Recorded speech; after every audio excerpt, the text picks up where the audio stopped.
Fala galera, meu nome é Daniel, sou analista de investimentos da Capitalizo. Hoje nós vamos falar sobre a Ultrapar, uma das principais distribuidoras de combustíveis e gás do Brasil. Antes gostaríamos de pedir para quem gostar desse vídeo para dar um like, compartilhar com seus amigos e, se possível, se inscreva em nosso canal. Então, aqui em relação à empresa, ela iniciou suas atividades em 1937 na região sudeste do Brasil, primeiramente com a distribuição de gás liquefeito de petróleo.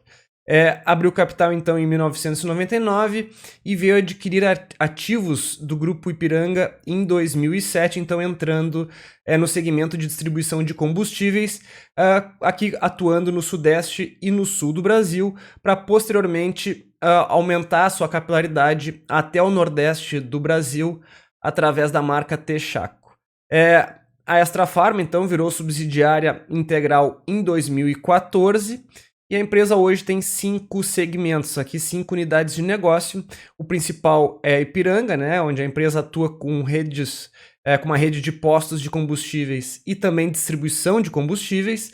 Ela não pode operar necessariamente aos postos de combustíveis, mas tem contratos então com terceiros que são os verdadeiros operadores sob a marca Ipiranga. Tem também a Ultragaz, que é a distribuição de gases liquefeitos de petróleo, e também tem outras unidades aqui com menor relevância nos resultados, mas que também fazem parte das atividades da empresa. A Oxiteno, que é produtora de tensoativos e químicos, Ultracargo, que atua com armazenagem de granéis líquidos, e a Extra Farma, que atua no varejo farmacêutico. Alguns números: 70%, mais ou menos 70% do EBITDA vem da distribuição de combustíveis, sendo a principal fonte operacional da empresa. O market share na distribuição de gás liquefeito de petróleo, ela tem um market share de 24%, aqui atividades da Ultragaz, então a empresa é líder de mercado neste segmento, seguido da Liquigás, que tem uma participação em torno de 20%. Em distribuição de combustíveis, a empresa tem um market share de 20%, fica atrás da BR Distribuidora, que é a líder de mercado com grande participação, principalmente na distribuição de diesel no Brasil. Em segundo lugar, a Raízen, aqui falando em combustíveis de uma forma geral. Em segundo lugar, a Raízen, que é a líder na distribuição de etanol no Brasil.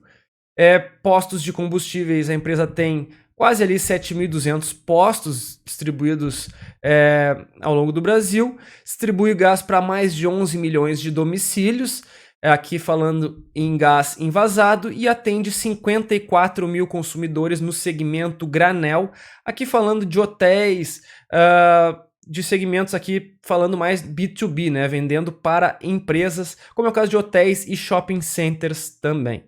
A empresa hoje ela é negociada em bolsa com PL de 17,6 e tem um valor de mercado de 20,7 bilhões de reais. Aqui, rapidamente, alguns pontos positivos e negativos.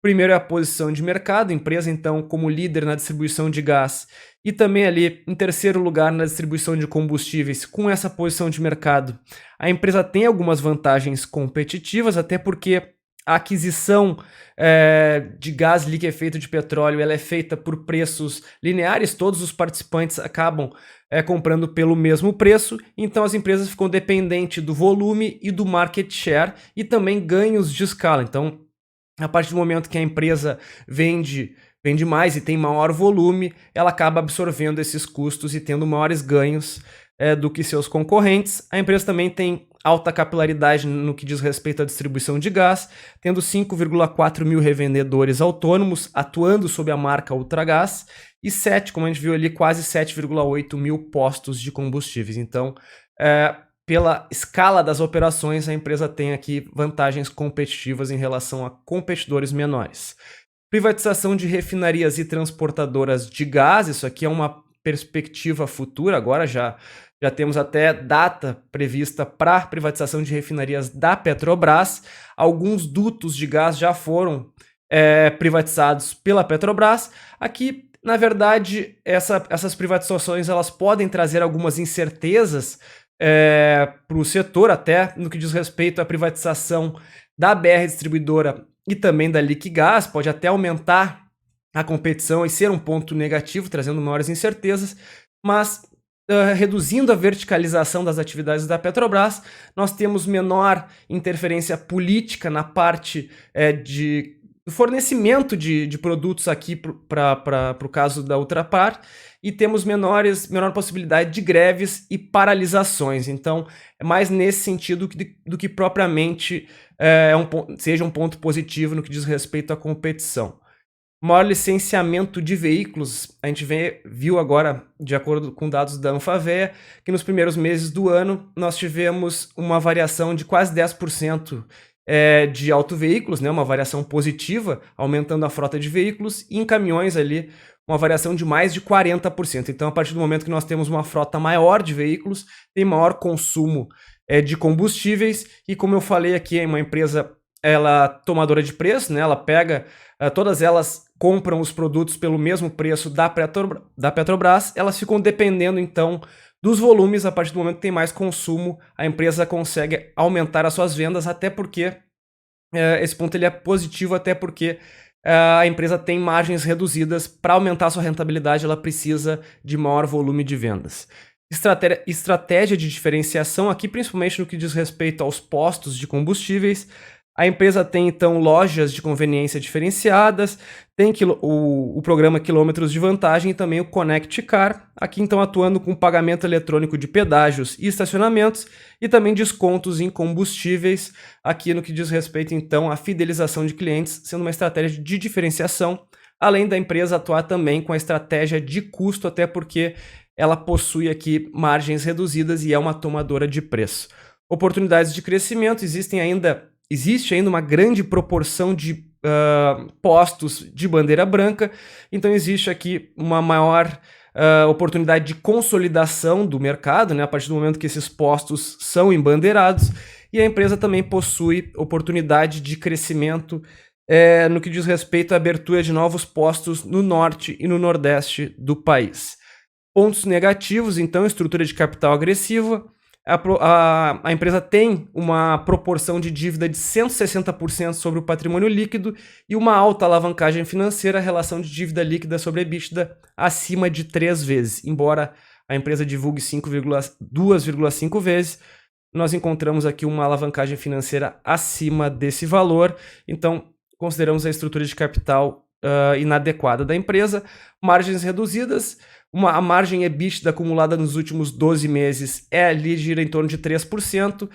A empresa já divulgou algumas vezes margem líquida de 1,5%. Então, com margens reduzidas, a empresa fica altamente dependente dos volumes, principalmente no que diz respeito a volume de combustíveis.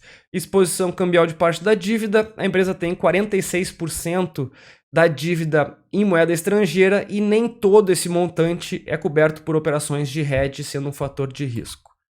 Aqui, participação de mercado em distribuição de combustíveis, a empresa tem a terceira maior fatia, né? Ela está em segundo na lista, mas agora em 2018 ela está abaixo da Raízen.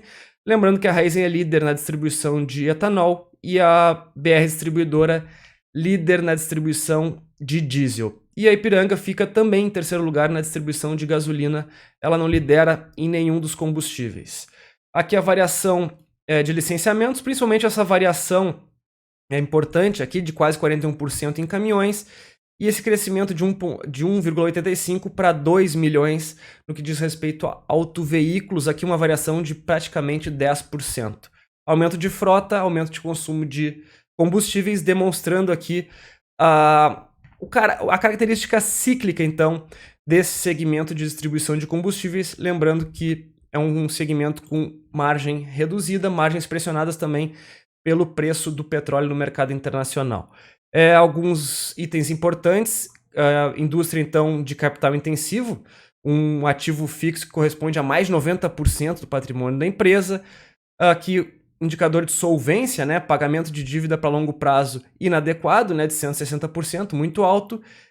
Alavancagem também muito alto, embora os indicadores de curto prazo sejam interessantes, cobertura de juros EBITDA sobre a despesa financeira folgada, margem EBITDA reduzida, como eu falei, ali em torno de 3,3%, rentabilidade sobre capital empregado em queda nos últimos períodos, aqui falando em resultados acumulados 12 meses, Liquidez corrente e liquidez imediata, como eu falei, os indicadores de curto prazo são adequados, né? O ativo circulante é mais do que suficiente para cobrir obrigações de curto prazo. Vale ressaltar o crescimento de obrigações com fornecedores, mas indicadores de liquidez adequados e indicadores de solvência, que diz respeito a pagamento de dívida pro longo prazo, inadequados. Atividade operacional suficiente para cobrir atividades de investimento, então a empresa operando aí, continua operando com caixa livre, né, positivo, mas vem com maior necessidade de cobrir dívidas, né, de pagar principal de dívidas, fazendo então reduzir as suas disponibilidades agora, caindo ali em torno de R$1 bilhão nos últimos 12 meses. Variação das ações desde 1999, quando a empresa abriu capital na bolsa, ali quase 1.800% sobre 870% de Ibovespa. Agora no ano uma queda de 26%, até porque a empresa apresentou resultados fracos no primeiro semestre de 2019. Ibovespa ali performando 19,5% no ano. Os resultados então em queda da empresa, né? Queda no lucro líquido, comparando com o segundo trimestre de 2018, que já veio com o impacto da greve dos caminhoneiros. Agora, de novo, com resultado mais fraco ainda, queda de 9% no volume de diesel, com grande impacto do transportador revendedor, né, que são compradores a granel, né, que compram grande quantidade de diesel, sendo o principal impacto no volume de combustíveis. Elevação no custo médio de combustíveis, né, principalmente combustível derivado do petróleo, queda de 5% do volume do gás e maior provisão para créditos de liquidação duvidosa, aumentando a despesa administrativa aqui da empresa. São os pontos que trouxeram a queda de 18% no EBITDA e 47% no lucro líquido. Então, em relação a Ultrapar isso, nós não temos nenhuma recomendação no ativo para longo prazo e também não temos recomendações no curto e médio prazo, tá certo? Agora então vamos falar sobre a Capitalizo. A Capitalizo é uma empresa de análise e recomendação de investimentos. Nós temos o produto Top Renda Fixa, que é voltado para produtos de renda fixa. Temos o fundos de investimento, que temos recomendações aqui em fundos de investimento. O Invista em Ações, que utiliza análise fundamentalista para recomendações de longo prazo. Temos o Carteiras Capitalizo, que engloba esses 3 planos em um só. O Full Trader, que utiliza análise técnica e gráfica para recomendações de curto prazo. E o Capitalizo Completo, que engloba todos os planos em um só. Quem quiser conferir nosso trabalho, basta chegar em conteúdos grátis. Lá embaixo vai ter relatórios grátis. Clicando no link, você vai ser direcionado a essa página. Caso queira baixar o relatório da VEG, basta clicar nesse ícone, preencher seu nome, e-mail, celular, chegar lá embaixo e baixar relatório. Tá certo? Então, chegando aqui embaixo, na descrição do vídeo, basta clicar nesse link aqui. Você vai ser direcionado para um passo a passo que mostra como receber nossas mensagens, né? Para fazer parte da lista de transmissão do WhatsApp. Você vai ter o passo a passo ali, basta cumprir esses passos aqui e você vai receber nossas mensagens, tá certo? Então, em relação ao Ultrapar é isso, nós não temos nenhuma recomendação no ativo, nós estamos posicionados, na verdade, em outro ativo no segmento aqui, principalmente no segmento de distribuição de combustíveis, até porque hoje, no caso, por exemplo, a Raízen, ela possui maior participação de mercado em etanol, e o etanol está mais atrativo do que a gasolina no momento, né? No Sudeste, o etanol está ali a 70% da gasolina, tem maior volume de vendas, e as outras empresas possuem também indicadores de liquidez, indicadores de solvência, desculpe, mais adequados do que a Ultrapar, tá certo? Então, em relação à empresa é isso. Até o próximo vídeo e um abraço.